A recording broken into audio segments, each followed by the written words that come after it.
of by Dabra Hashem that Moshe Leimer פינחס ben Elazar Heshivas Chamasi Tavshir Chafei, and we were trying to understand the difference between the Chet of Nadav Avihu versus the Mesiras Nefesh of פינחס, and in general the idea of Mesiras Nefesh and the way how Rotzi and Shuv ought to be. And therefore, how is it possible that it says that פינחס, with his Mesiras Nefesh, was Misakin, fixed up the Chet of Nadav Avihu when he was a Gilgul of Nadav Avihu, etc. So we spoke about that there's a positive aspect of Rotzi. When a person has a state of wanting to leave the limitations of this world, leave the body, leave everything down here and cleave to Hashem, that could be positive as long as it's with the intention and the purpose and the result of Shuv, of returning down here. Like, that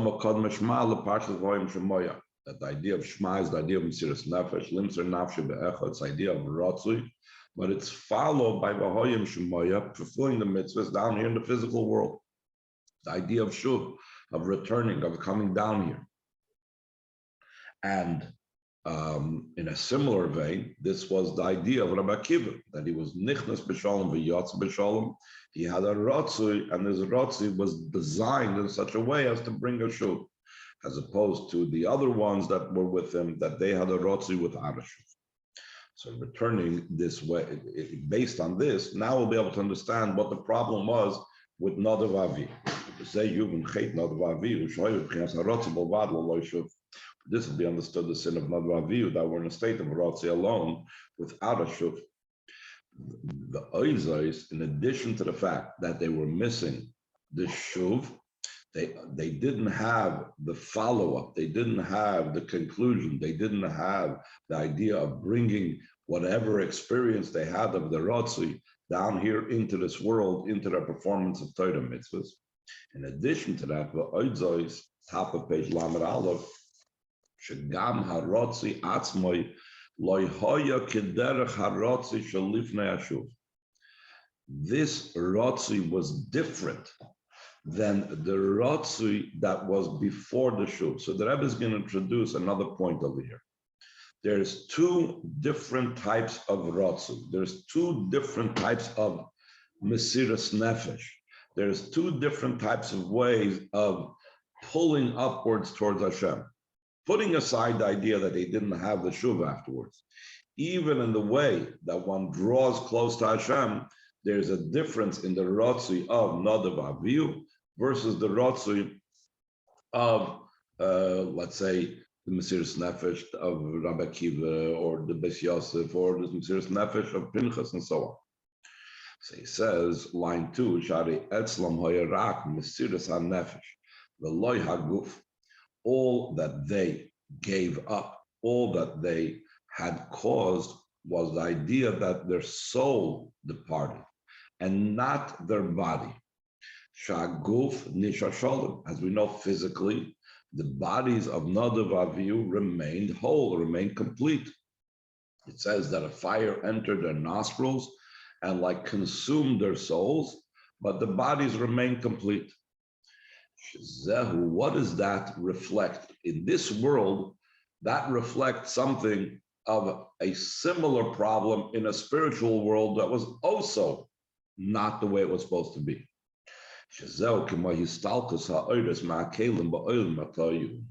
That's like when the lights leave the vessels in the world of Toyu. That we know that the way things happen in Olam HaToyu, that the vessels broke and there was the descent and the breaking and all the sparks fell down. That was a negative. That was something untoward. That was something that was not wanted. Why? Because over there, it was only, the Rotzi only involved the Oiris. The Kalim did not go up. In other places in Chassidus, he says, there are situations where the Kalim also go up. For example, On Shabbos we say there's a level of aliyas ha'olamus, that the worlds go up. So that means it's not just the oil that's enclosed in the vessels go up, but the vessels themselves become elevated and are therefore imbued with more divine light and energy. And therefore, all the worlds, even our world, is impacted by this elevation.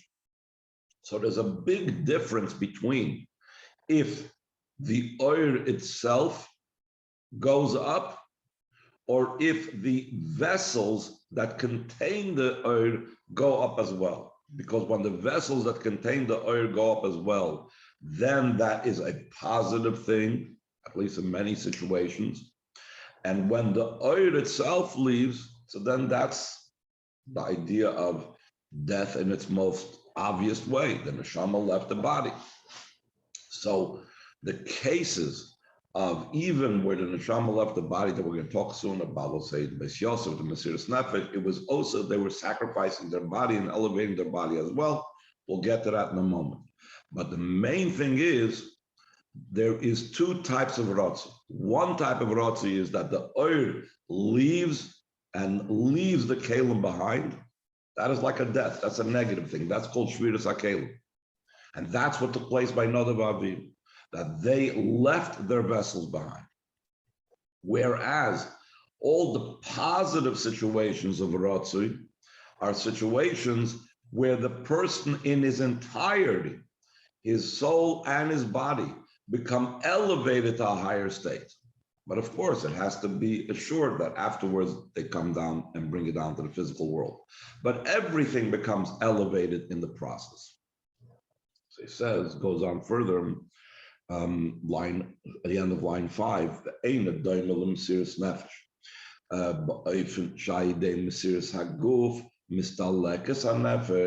This is not similar to the self-sacrifice that takes place, that when a person gives up their body, literally, they're giving up their body for Hashem. They're willing to sacrifice their life for Hashem. So it's not just their soul, but they're actually giving up their body for Hashem. For example, that we said that we brought before, that the Malach that was called the Magid, that used to relate different things to the Beis Yosef, to Rabbi Yosef Karo, told him and promised him that he will bring the Magid to be offered up on the pyre for the sanctification of his holy name. What took place? What would have taken place over there if the Beis Yosef would have been Moisa Nafshal Kedush Hashem? So physically, his body would have been offered up on the pyre, would have been sacrificed, and when the body is sacrificed, and automatically the soul leaves. So that's a different type of Ratzui than the Ratzui of Nadav Avihu. And also, this is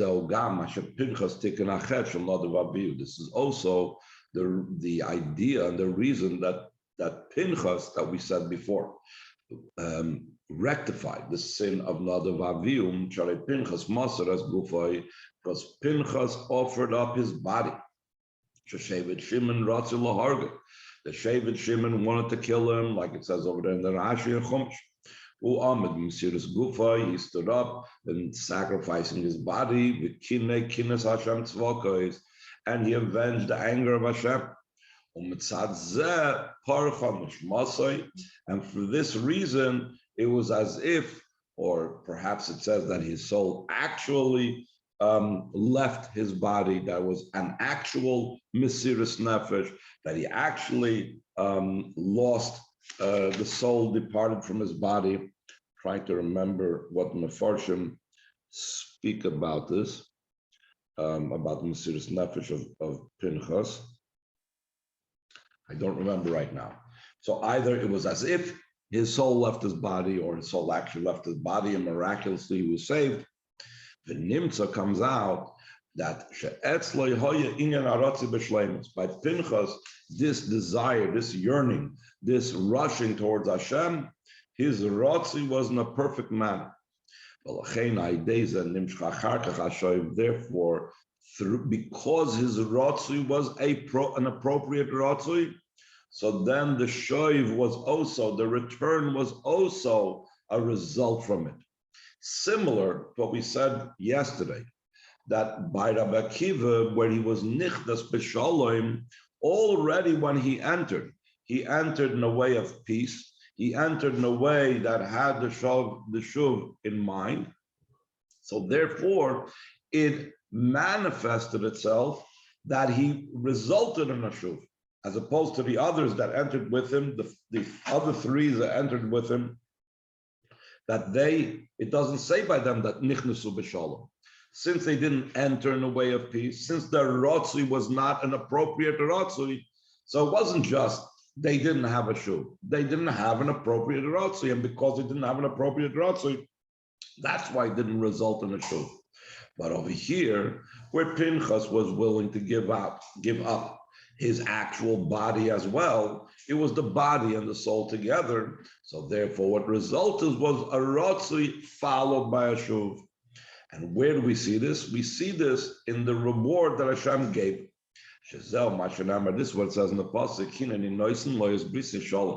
Behold, I am giving him my covenant of peace.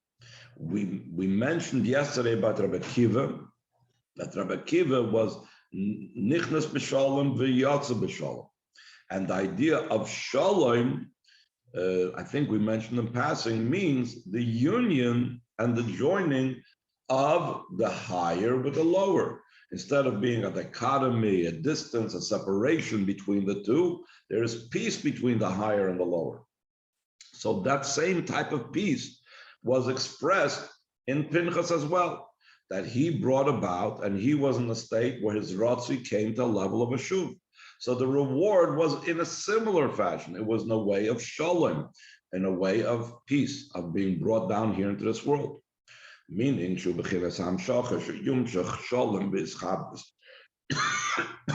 the idea of drawing down. That should come down, the idea of peace and joining because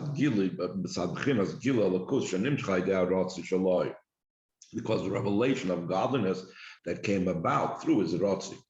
It's very interesting that, different Mefarshim bring this up, but the interesting language and the interesting way how Hashem rewarded him is a very interesting thing. He went ahead and fought a war on behalf of Hashem. He avenged the anger of Hashem. And what was the repayment? The repayment was that Hashem gave him a covenant of peace. And the emphasis on a covenant of peace. He gave him the kahuna, etc., etc. Okay, but what is this emphasis on peace? Al Pichsidis, according to what we're learning here in this Maimer, it's understood the connection with peace. Because it's about bringing down the shuv. Because his rotzi was a rotzi of a shuv. So therefore, Hashem gave him the idea of shalom that should be in a way of a peace.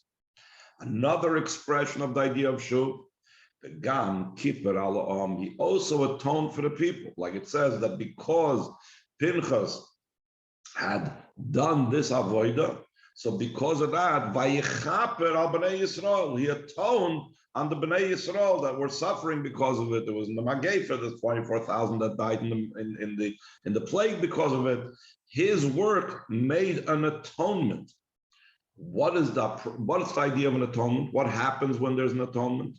Before the atonement, when because Kaviyachal upset, his Shekhinah is removed from our presence. When the sin is atoned, so then there's the return, there's the level of shuv. It's also the idea of return. That Hashem will return and bring down and reveal his Shekhinah, etc. Any questions? Yeah, I have a question. I don't really see much of the advantage, meaning if at the end of the day, the person passes away, Ratzu without Shuv is an issue. Who cares if it's Ratzu of the Nefesh or the person passed away? Don't we say in other sources, I think with Rabbi Akiva, that if you're going around looking for a Mesiras Nefesh or Mesiras Haguf, it's a problem. But again, that's the point with these people. They weren't looking even by the Beis Yosef, it was a promise that the Magid, the Malach, gave him. You're right, there's a big difference between looking for Mesiras Nefesh versus if Mesiras Nefesh comes along. Piנחas was not looking for Mesiras Nefesh, but it involved Mesiras Nefesh to do what's right. Right, so that's what I'm saying. The advantage here seems to be that he wasn't looking for Mesiras Nefesh. Okay, it happened to be in his way, but there are many steps. There are many steps over here. One thing is, it was followed by a shuv, and it's going to be followed by a shuv, and the purpose to be followed by a shuv. Another step is that the rotzi itself was a rotzi that was about the elevation. It wasn't about the leaving the body behind. So there's many different parts that make it right. So in other words, in the final sense, you got to have that first point that he said, you got to have the shuv, nichnas b'shalom v'yatz b'shalom. But also, even in the rotzi leading up to the shuv, it needs to be a different type of rotzi. It needs to be a rotzi where it's not just the soul, it needs to be the body as well. You can't leave the body behind. Okay, let's go on further. So he says, Ois Gimel, line 22. We can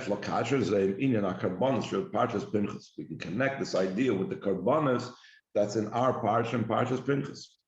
As it's known, karbanis yeshnam shnei hakavim the rotzi b'shuv. Karbanis are made up of both approaches, both lines, both movements of both pulling upwards and bringing down. As the Maimon will soon explain, the rotzi aspect of the carbon and the shuv aspect of the carbon. The Rebbe adds parenthetically, the noise of lakach shebachol mitzvah yeshna inyan the rotzi b'shuv. In addition to the fact that in every mitzvah there's a level of rotzi v'shuv,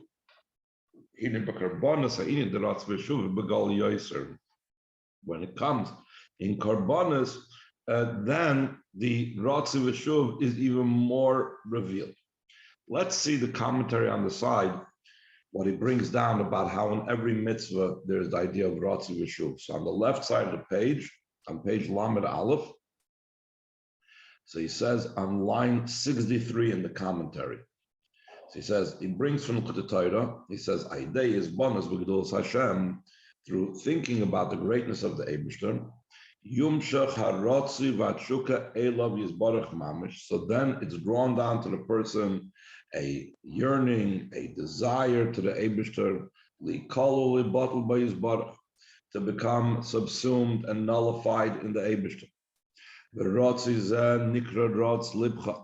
And this rushing is called your heart is running. That's the element of fire that's in the heart. And afterwards, return, it says to one. In Sefer Yetzirah, it says, when your heart rushes, so then you have to return to one.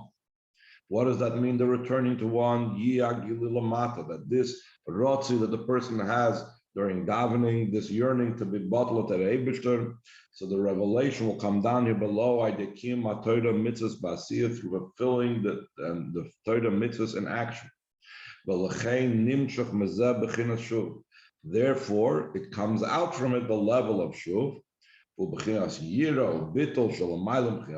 a level of awe and bittul, it's beyond love. That's the element of water that's in the brain. Remember from the beginning of Tanya, he says that the element of fire is in the heart, and that's the yearning and desire, etc., to the love, the fiery love that he wants to become close to Hashem. And then the idea that he's settled and he calms down and he's in this world and he nullifies himself and he's mevatel himself to the Eibishter to function in this world, the level of shuv that comes from the element of water, but the element of water is primarily found in the brain, just like the intellect is calm and the emotions are all passionate and fiery. How does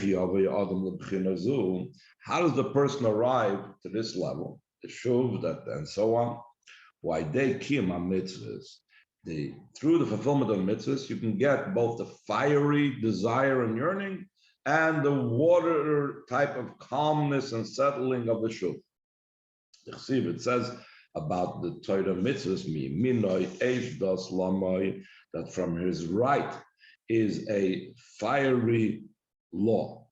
So where do we see this? He says, we know the right that's associated with chesed. Chesed, kindness, has to do with water. V'gam eish das, and also we say it's a fiery law. So we see sheklulim and bebeis bechinas elu, that the Torah includes in it both of these levels, both the fire and the water, the rotzi and the shuv. By dezeh, through the person fulfilling the mitzvahs, that will enable him to be able to come to these two levels of rotzi and shuv in his yearning of his heart. A person comes to rotzi and shuv that's in the level of fire and water. That's the entirety of the Torah. Who's to call mitzvahs? That on this rotzi and shuv, all the mitzvahs were founded. And then he brings down further, he's not quoting anymore, that's the end of the quote of the Maimon Alter Rebbe, but the commentary brings down, and he continues, that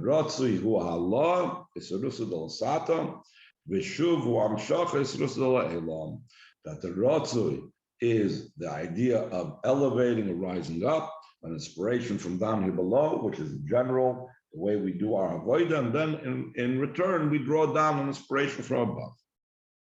Okay, so back to the text. So he says, in addition to the fact that in mitzvahs in general we have rotzi and shuv, so specifically in karbonos we have rotzi and shuv. In the karbonos, as he will elaborate, and that's why it's here in Parshas פינחס, because פינחs was about the rotzi with a shuv. So he says, line 26, back to the text. This is what it says in the karbonos. It's a scent that's pleasing to me. That scent is an elevation from below to above. The level of rotzi. Top of the next page. That's the idea of scent. The scent is something that arises from something into the person. Nachas and nichoyach, pleasantness, is something pleasing. That's the idea also from the word lowering a level. It's the idea of the descent and the drawing down from above to below. So that's the idea of return. So we have in the karbonos, that's called reach nichoychi, we have a rotzi v'shuv. Then the Rebbe goes on to say even more so.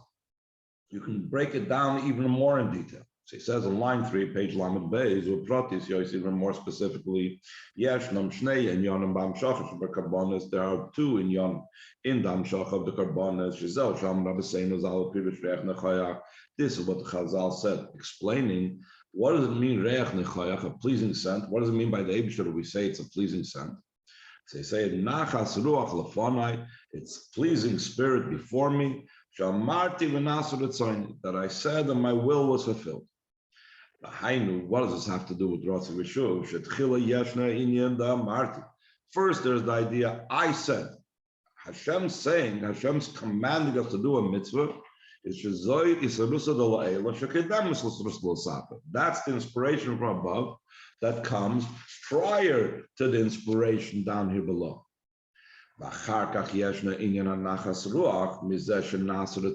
Afterwards comes what is pleasing to Hashem because my will was fulfilled. That's inspiration from above that follows the inspiration from below. And as we mentioned before, that inspiration from below, that's Rotzi, inspiration from above, that's the level of Shuv. So we have both sides of the equation. The idea behind this is in the Mechuda Torah Reish Parsha say no Baruch Hu Yosef B'Siddur. Mechuda Torah, the beginning of our parsha, at more greater length in the Siddur. Maschal Levar, in other words, the Siddur and Dach that has the Memorich Siddur in it. Maschal Levar Mashakosav Tzavas B'nei Yisrael V'Amarta Leim as Karboni Lachmi L'Yishay, command the B'nei Yisrael and say to them, my Karbonis, my bread for my fire. V'Amarta Leim, you should say to them, Zahi Yishagoyim. This is the fire. you should say to them again. Why does it say twice? You shall say, you shall say. The Torah explains. All mitzvahs a person needs to perform in thought, speech, and deed. And same thing is by karbanos.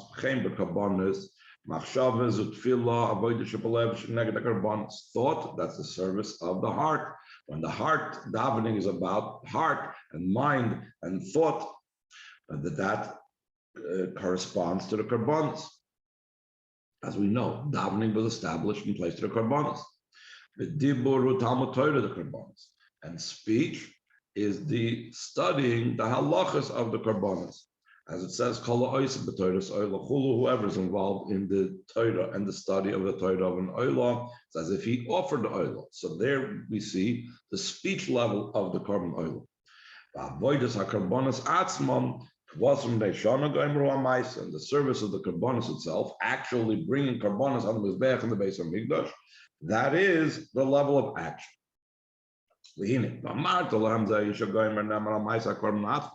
What it says, you shall say to them, this is the fire that's referring to the action of karbanos. The first passage that says, you shall command the Bnei Yisrael, and you should say to them, the first time that it says, you shall say to them, that it speaks about the level of thought and speech.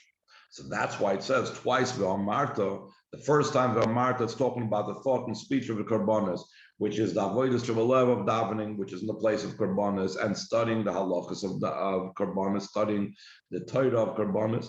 And the second time it says V'amarta is on the actual offering of the karbanos. And in the next Maimer Mitzvah that we're going to learn, we're going to actually elaborate upon this a little bit more. This Maimer, this is all that there is available of this Maimer.